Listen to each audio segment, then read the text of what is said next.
ஒண்ணுமே பண்ணாம இருக்கும்போது ரொம்ப சாதிச்ச மாதிரி டயர்டா இருக்கே. எதனா சாதிச்சா எவ்வளவு டயர்டா இருக்கும்.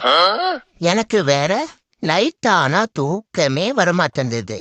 பகலானா முழிப்பே வரமாட்டேங்குது. ஒருவேளை நமக்கு ஏதாவது பெரிய வேதியா இருக்குமோ? ஒரே மனக்குழப்பமா இருக்கே.